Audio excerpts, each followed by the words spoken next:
ఒకప్పుడు కేవలం గ్రాఫిక్స్కే పరిమితమైందన్న విమర్శ, మరోవైపు ప్రపంచ స్థాయి నగరంగా నిలబెట్టాలన్న పట్టుదల.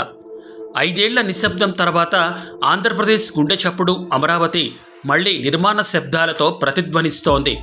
2026 నాటి ఈ తాజా చిత్రాలు చూస్తుంటే ఒకే ఒక్క ప్రశ్న తలెత్తుతోంది.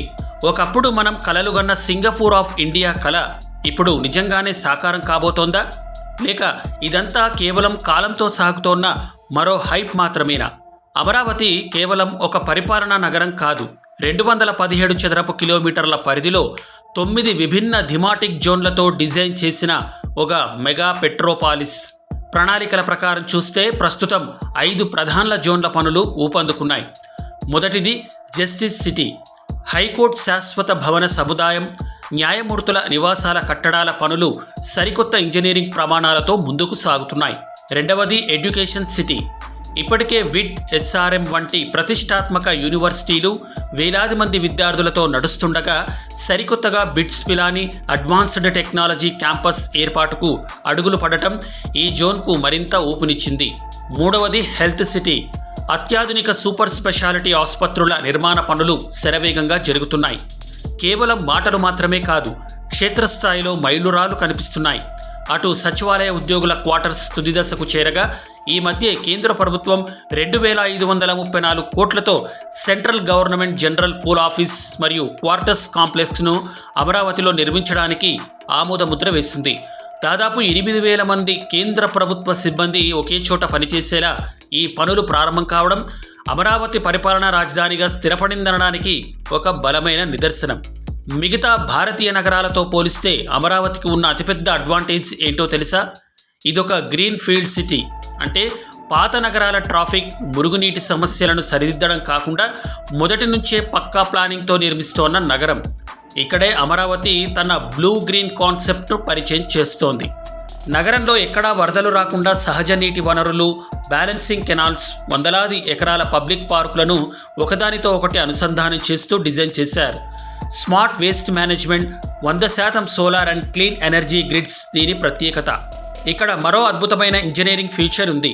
అదే under ground utility duct system. భవిష్యత్తులో విద్యుత్ వైర్లు, ఇంటర్నెట్ కేబుల్స్ లేదా వాటర్ పైపులు మార్చాలన్నా ఏ ఒక్క రోడ్డును కూడా తవ్వాల్సిన అవసరం లేదు.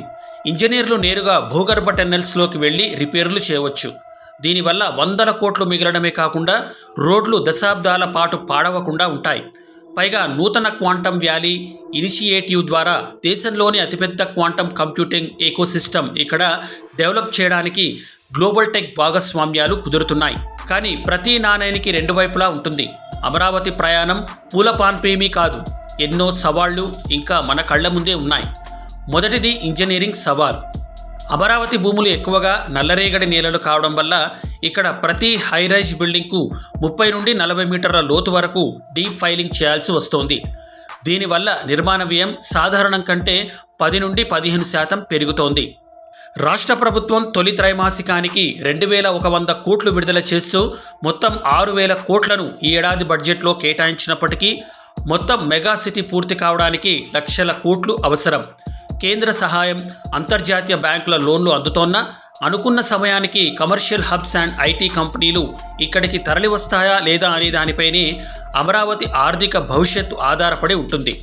రాజకీయ స్థిరత్వం, పాలసీల మార్పులు గడిచిన 5 ఏళ్లలో ఈ ప్రాజెక్టును ఎంత వెనక్కి నెట్టాయో మనందరికీ తెలుసు. కనుక 2026 లీగల్ మరియు ఫైనాన్షియల్ క్లియరెన్స్ తర్వాత కూడా పనులు ఇదే వేగంతో రాబోయే 3 ఏళ్లు నిరంతరాయంగా సాగడం అత్యంత కీలకం. ఏదేమైనా అమరావతి 2.0 ఇప్పుడు కేవలం ఒక కల కాదు, ఒక స్పష్టమైన రోడ్ మ్యాప్.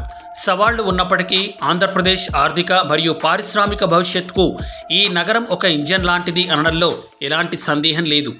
మళ్లీ చిగురిస్తోన్న ఈ నవ్యాంధ్ర రాజధాని భారతదేశపు మొట్టమొదటి నిజమైన స్మార్ట్ సిటీగా చరిత్ర సృష్టిస్తుందో లేదో కాలమే సమాధానం చెప్పాలి. మరి మీ అభిప్రాయం ఏంటి?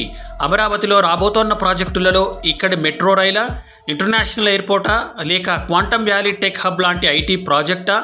ఏది అమరావతి రాతను మార్చే గేమ్ చేంజర్ కాబోతోంది? కింద కామెంట్ సెక్షన్లో కామెంట్ చేయండి. మరిన్ని లేటెస్ట్ అప్డేట్స్ కోసం ఇప్పుడే మా ఛానల్ని సబ్స్క్రైబ్ చేసుకోండి.